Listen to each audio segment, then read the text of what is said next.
सामान्य रूप से वस्तु तत्व का बोध होना अलग वस्तु है। सम्यक ज्ञान चारों गति में पाया जा सकता है, क्योंकि सम्यक की उत्पत्ति चारों गति में होती है और उस सम्यक ज्ञान के माध्यम से वस्तु का बोध हो सकता है, इसमें कोई संदेह नहीं। किंतु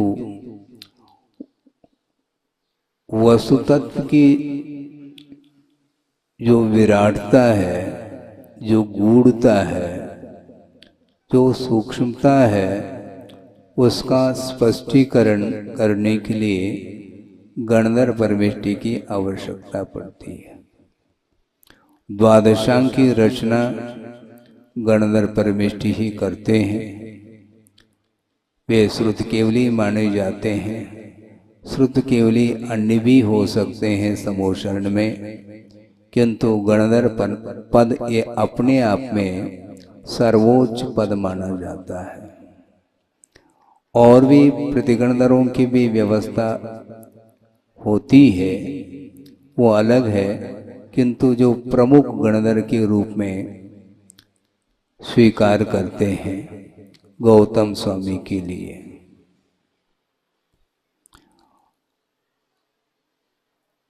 और द्वादशांग की रचना एक अंतर्मूर्त में वो कर लेते हैं, घंटों नहीं लगता। द्वादशांग का पाठ भी अंतर्मूर्त में हो जाता है और उस द्वादशांग में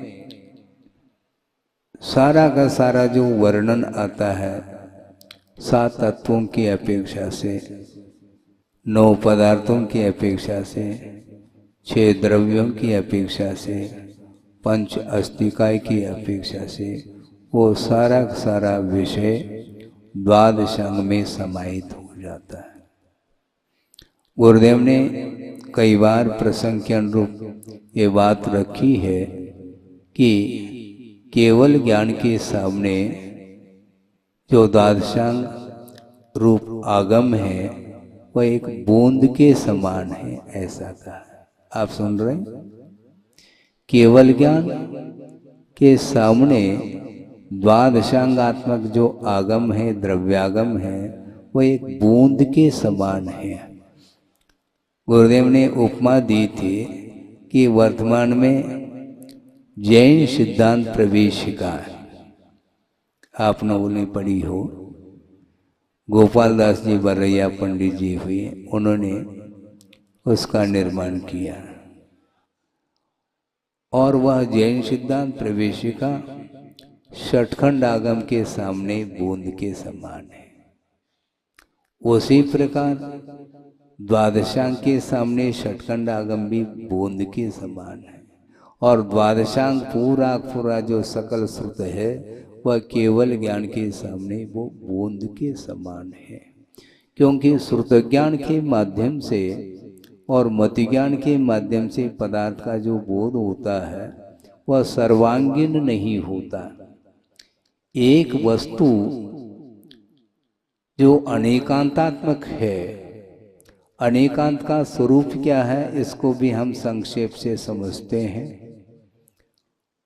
और यह पंक्ति आगम में मिलती है कि अनेके अंताः धर्माः यस्मिन् वस्तुनि वर्तन्ते स अनेकांत। जिस वस्तु में अनेक अंत, अंत का अर्थ यहाँ पर अंत नहीं लेना, अंत का अर्थ धर्म लिया है।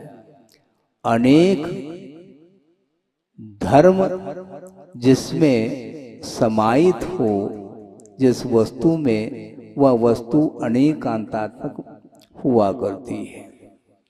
सामान्य विशेषात्मकम वस्तु, इस प्रकार वस्तु की परिभाषा भी मिलती है।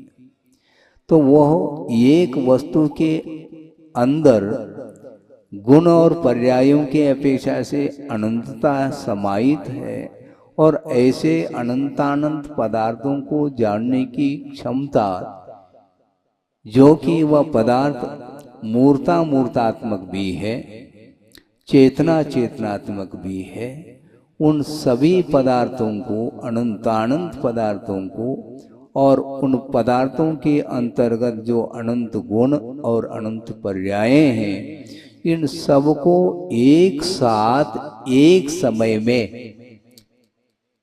केवल ज्ञान के माध्यम से पदार्थ जानने में आता है।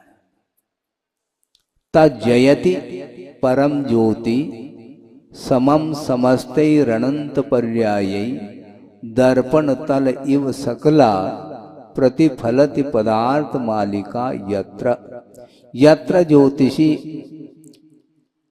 पदार्थ मालिका प्रतिफलति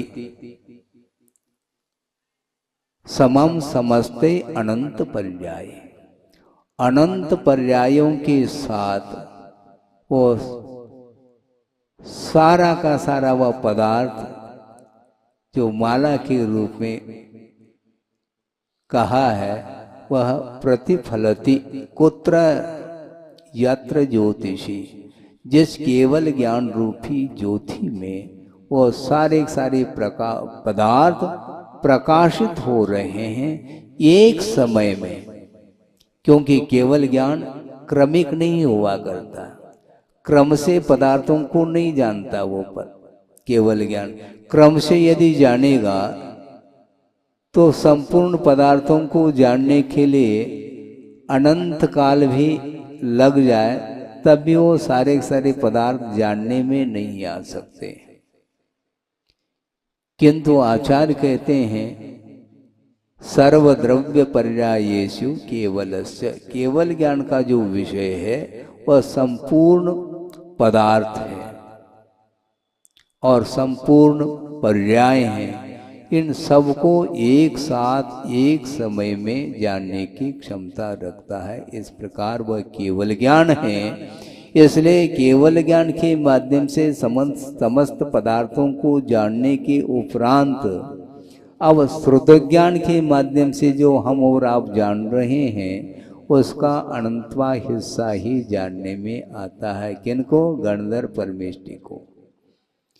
केवल ज्ञान के माध्यम से संपूर्ण पदार्थ को जानने के उपरांत भी भगवान के जो दिव्य ध्वनि खिरती है उसमें वह सारा सारा पदार्थ नहीं आ सकता। उस दिव्य ध्वनि में उसमें भी अनंतवा हिस्सा ही आता है।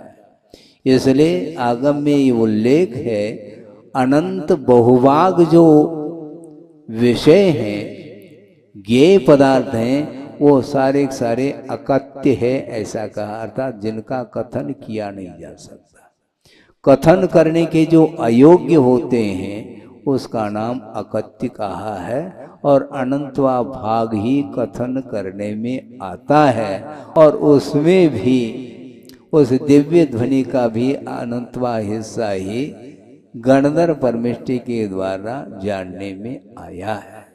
और दिव्य ध्वनि का आधार लेकर के गणधर परमेष्टि ने अंतर्मूर्त में द्वादशांकी रचना की है।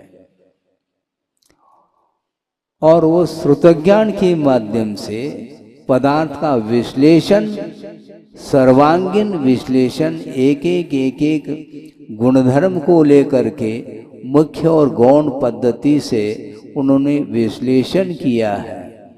एक पदार्थ है वह नित्य भी है और अनित्य भी है। महाराज ये क्या कहना चाह रहे हैं?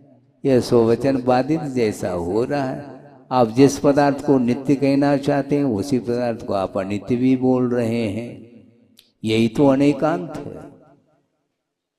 एकांत है कहाँ? क्योंकि विवक्षा को करके ही वस्तुतत्व का विश्लेषण किया जा सकता है। नयों का आलम्बन लेकर के ही विश्लेषण संभव है।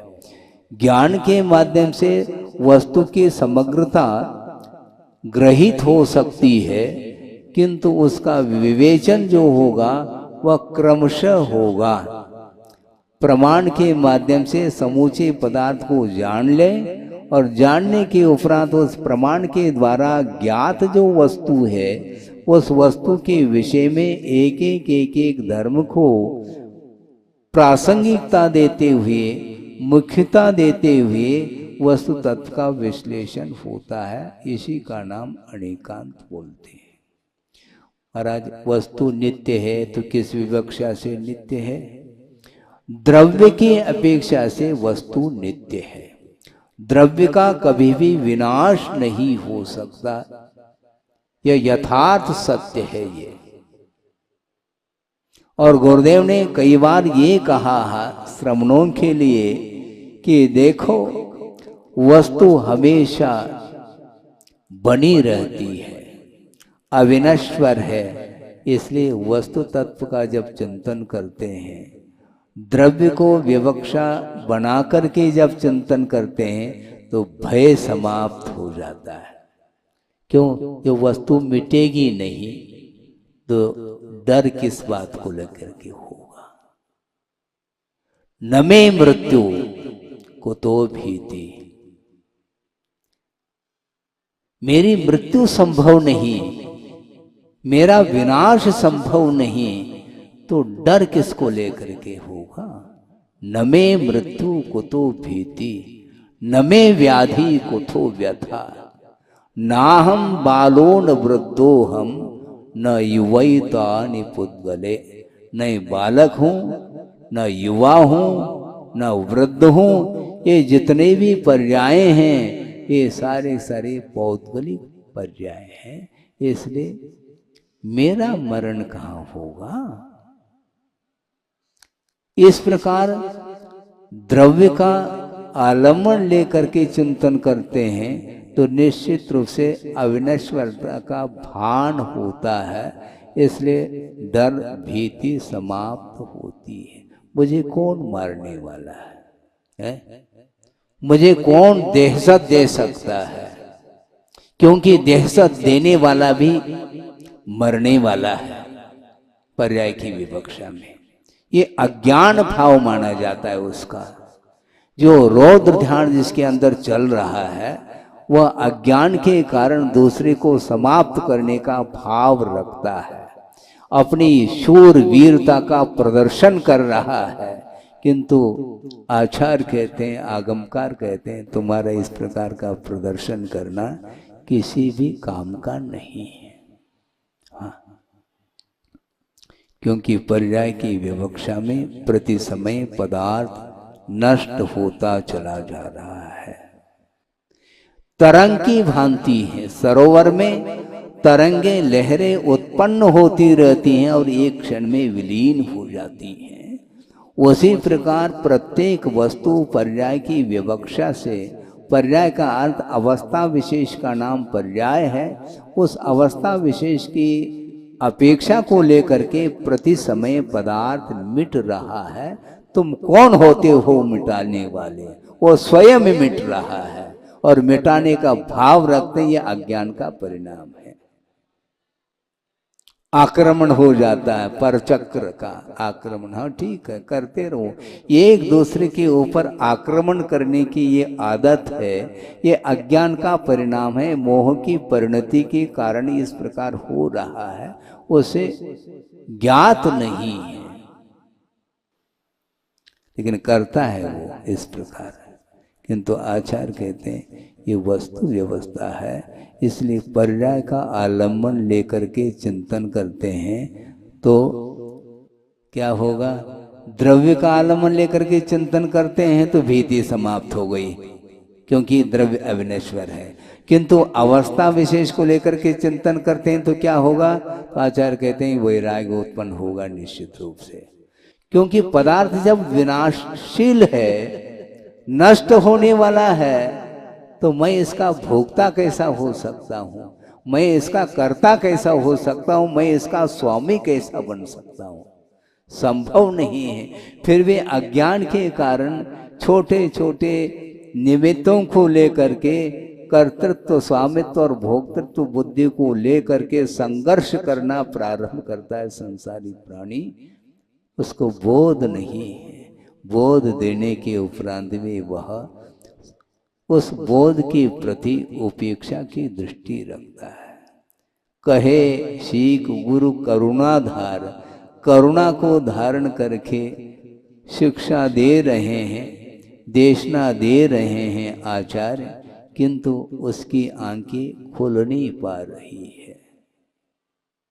मोह का अंधकार छाया हुआ है चारों ओर, वह ज्ञान का प्रकाश काम नहीं करता उसके लिए। वैराग्य धारण करना चाहो तो निरंतर पर्याय को लेकर के चिंतन करना चाहिए। इस प्रकार गुरुदेव का हर पल उपदेश रहता है। और कुंद स्वामी ने स्पष्ट शब्दों में कहा है, समये समये विनश्यते उभयम। उभय का अर्थ दोनों, भोग्य पदार्थ और भोक्ता, ये दोनों मिट रहे हैं प्रतिक्षण।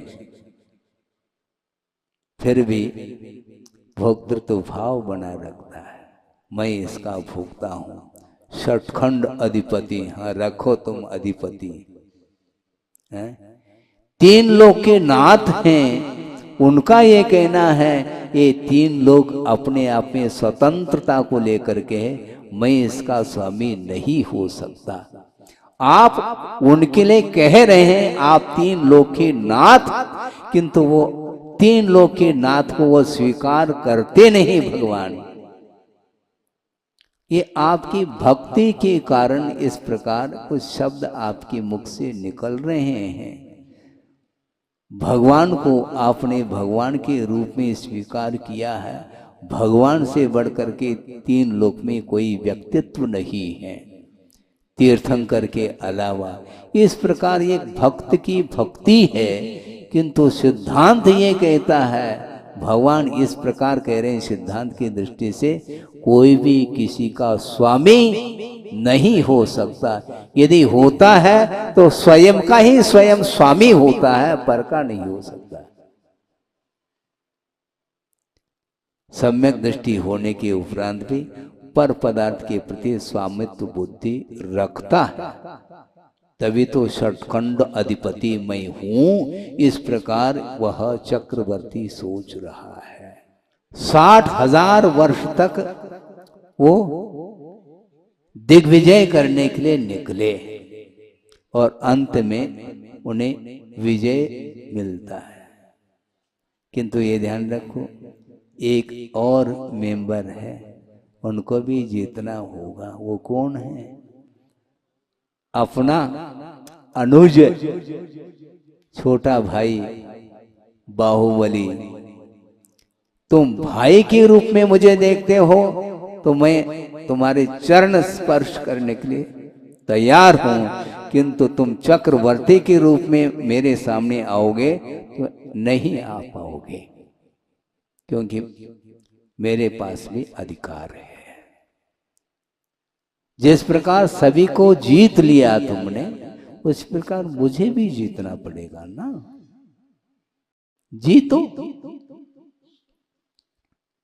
और 3 प्रकार के युद्ध हुए, जल युद्ध, मल युद्ध और दृष्टि युद्ध। और इन तीनों युद्धों में चक्रवर्ती जो अग्रज कहलाते हैं हार गए हैं। मल युद्ध में उनको सीधा अपनी बाहुओं के बल पर ऊपर आसमान को दिखाया, किंतु ये ध्यान रखो उनके अंदर विवेक था, उन्होंने छोड़ा नहीं, आसमान से धीरे से उतार दिया। और सारी जनता के बीच में यह दृश्य देख करके वह चक्रवर्ती क्या महसूस करता होगा। इतना इंसल्ट, मान चूर चूर हो जाता है और उसके कारण तिलमिला जाता है चक्री वो, वही चक्रवर्ती बनेगा। और क्षायिक सम्यक दृष्टि है, अवधि ज्ञानी है, उसी भव से मुक्त होने वाले हैं। इसके उपरांत भी असंयम का ऐसा तीव्र प्रभाव है जिसके कारण सम्यक दर्शन होते हुए भी चक्र चलाने का भाव उसके मन में आ जाता है, लेकिन बुद्धि काम नहीं करती कि अपने परिवार वालों के ऊपर चक्र का कोई प्रभाव नहीं पड़ता। ये उन्हें होश हवास खो गए, वो ये ध्यान ही नहीं रहा कि इस चक्र का प्रभाव पड़ेगा क्या नहीं पड़ेगा। और चक्र चला दिया उन्होंने। क्या मान करके चला दिया? मान हानि हुई है, इसलिए इसके भी हानि होनी चाहिए। और बाहुबली के हनन के लिए उन्होंने चक्र चलाए, ध्यान रखो। इसी को बोलते हैं रौद्र ध्यान। रौद्र ध्यान कितने भेद हैं उसके? हिंसानंद, मृषानंद, चौर्यानंद, परिग्रहानंद, किंतु स्वरूपानंद नहीं है, ध्यान रखो। सुन रहे हैं आप? हैं?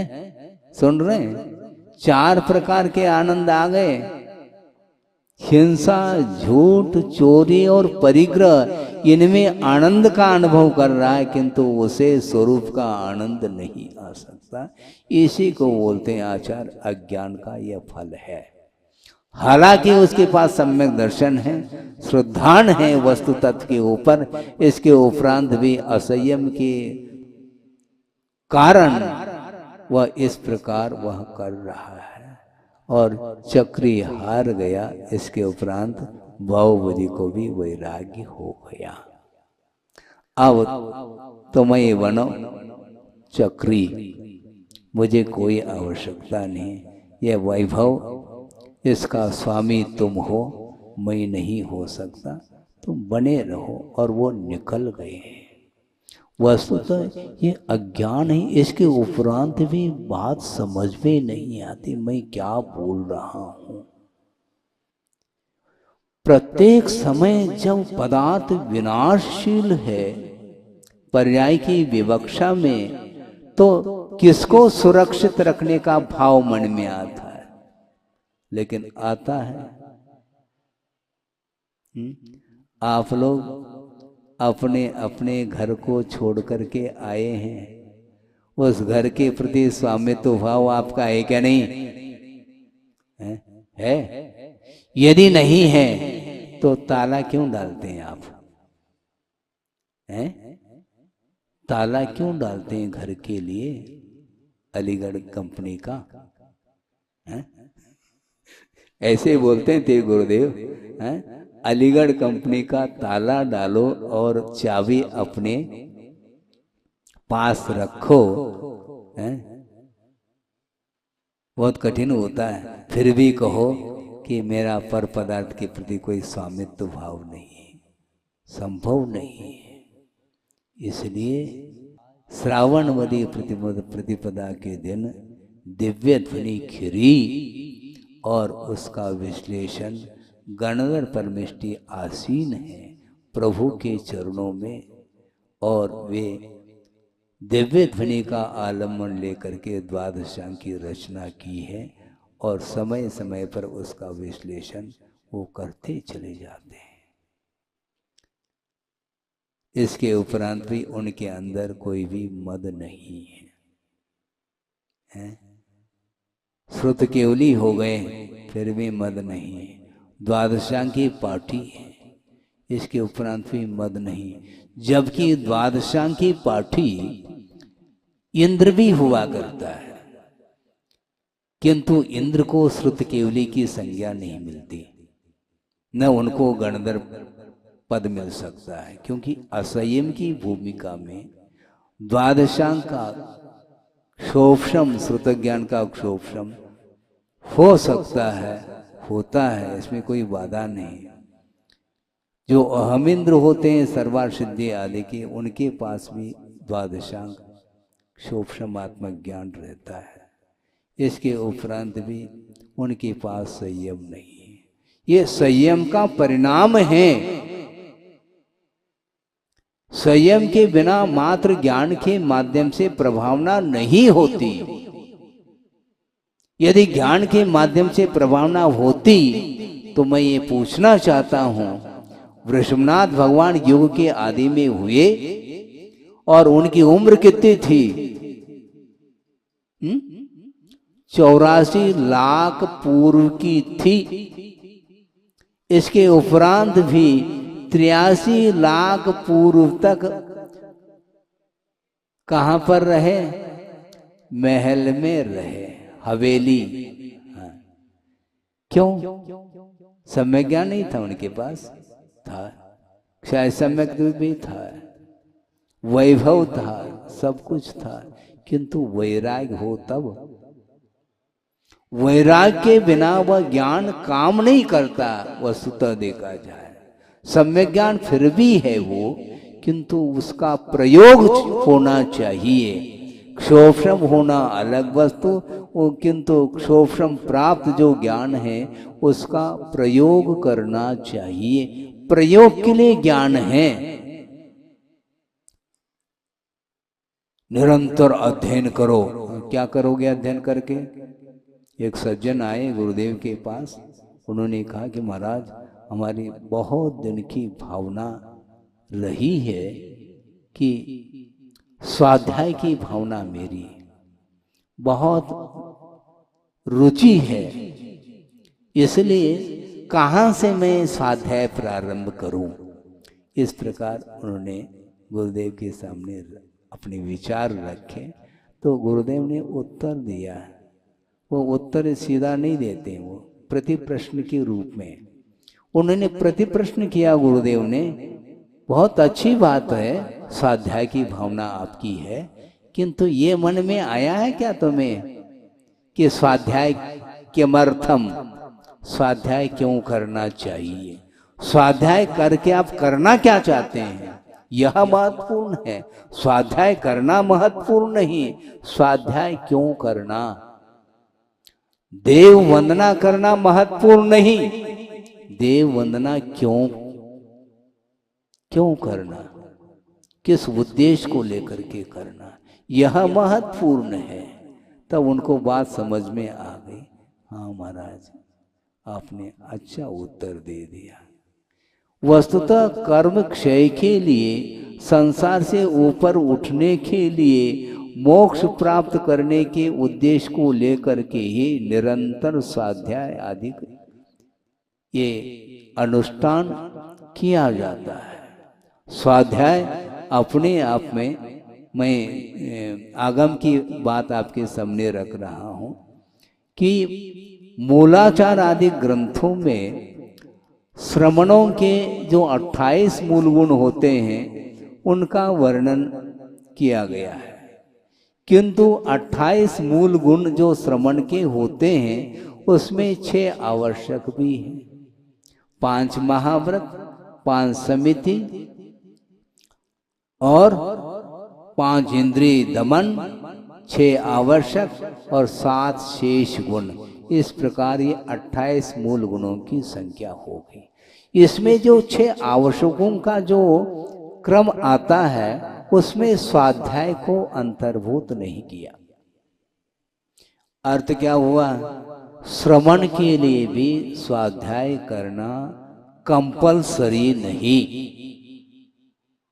क्योंकि मूल गुण है।